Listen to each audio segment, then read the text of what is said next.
Hello Ram Ram दोस्तों। मैं अमित कुमार आप सभी का आपके अपने YouTube channel the brain education पर स्वागत करता हूं। तो आप सभी का बहुत बहुत हार्दिक अभिनंदन है। तो आप सभी के लिए एक छोटी सी पहल स्टार्ट की है जिसमें हम सबसे पहले हिस्ट्री को कंप्लीट करेंगे। और आज से हमने प्राचीन इतिहास स्टार्ट किया। डेली आपको ये 5 मिनट की वीडियो मिले करेगी जिसमें आपका ना हिस्ट्री का अच्छे से रिवीजन होता रहेगा। तो ये सब ना वन लाइनर क्वेश्चन में होंगे।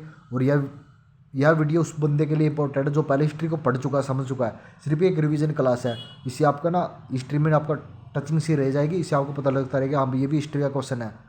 सिर्फ ये उस बंदे के लिए है। जो भी नया बंदा हो इस वीडियो को मत देखना। ये मैं पहले ही बोल रहा हूँ कि लास्ट में बोलेगी सर कुछ नहीं समझ में आ रहा। और सिर्फ ना अच्छे से लीड लगा के अपना जो भी लाइब्रेरी बैठा घर बैठा है अच्छे से इसको ना एक बार सुन लेना।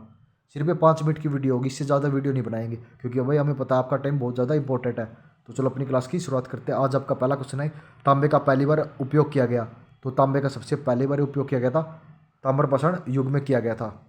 भीमबेटका गुफा की खोज कब की गई?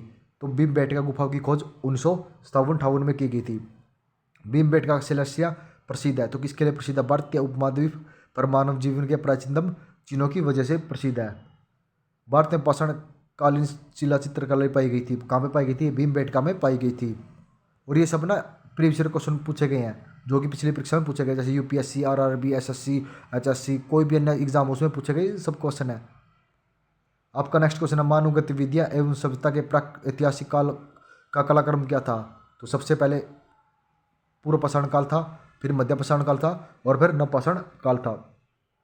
आपका नेक्स्ट क्वेश्चन है मध्य पाषाणिक स्थलों को भौगोलिक दृष्टि से पश्चिम से पूर्व की ओर क्रम क्या था?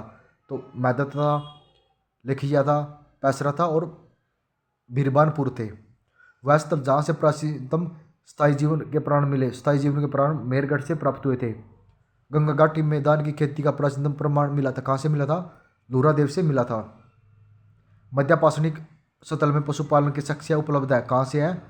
बागौर से। मध्य पाषाण काल में पशुपालन के प्राण मिले तो कहाँ से मिले हैं? लेखनीय से मिले हैं।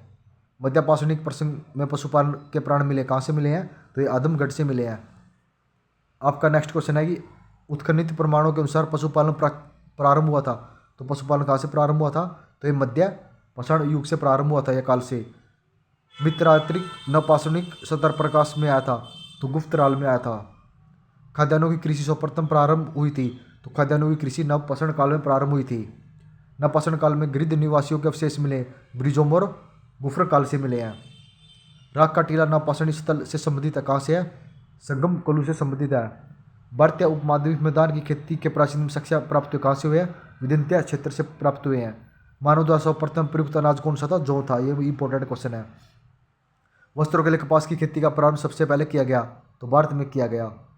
वृद्ध पाषाण स्मारकों की पहचान मृतकों को दफनाने के स्थान के रूप में की गई थी। आपका नेक्स्ट क्वेश्चन, एक ही कब्र से 3 मानव कंकाल निकाले गए, कहाँ से निकाले गए थे? तो ये दमदमा से निकाले गए थे। विंध्याचल क्षेत्र में वह शिलास्त्रियाँ जहाँ से सार्वजनिक मानव कंकाल मिले तो मानव कंकाल सबसे ज़्यादा कहाँ मिले थे? लेखिया से मिले थे। भारत में वह शिलास्त्रियाँ जहाँ से सार्वजनिक चित्र प्राप्त हुए, सबसे ज़्यादा चित्र कहाँ से हुए हैं? भीमबेटका से प्राप्त हुए हैं। तमर प्रासनिक तथा नवदा टोली, तो नवदा टोली कहाँ पे है? मध्य प्रदेश में है। गैरिक मृत बाणपात्र का नामकरण हुआ था हस्तिनीपुर से। वह स्थल जहाँ खुदाई से लौह धातु के प्रचलन प्रमाण मिले। लौह धातु कहाँ से मिली थी? अंतर्जित खेड़ा से मिली थी। ताम्र काल में महाराष्ट्र के लोग मृतकों के शरीर पर फर्श के नीचे रखकर दफनाते थे, उत्तर से दक्षिण की ओर। कहाँ से? उत्तर से दक्षिण की ओर दफनाते थे। कोपेन संग्रहालय की सामग्री से पाषाण, कांस्य और लोह की त्रियुगीय विभाजन किया गया, किसने किया था? ये थॉमसन ने किया था।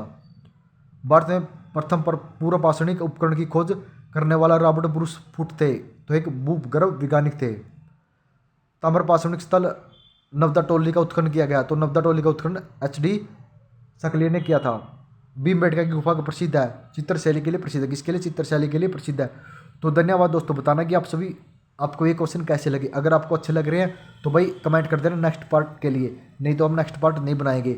ये सिर्फ एक रिवीजन क्लास है, नए बंदे के लिए क्लास नहीं है। मैं अब भी बोल रहा हूँ कि नया बंदे इस क्लास को मत देखो, वो कन्फ्यूज हो जाएगा कि हिस्ट्री इतनी वो है।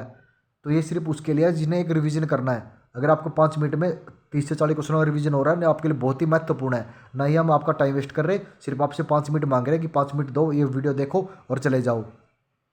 अगर आपको अच्छा लगे तभी कमेंट करना, नहीं भाई कमेंट करने की कोई ज़रूरत नहीं है। मैं ये बोल रहा हूँ कि कमेंट वो बंदा करो जिसको वीडियो अच्छी लग रही है वही लाइक करो। तो धन्यवाद दोस्तों, बताना कि आपको कैसी लगी वीडियो।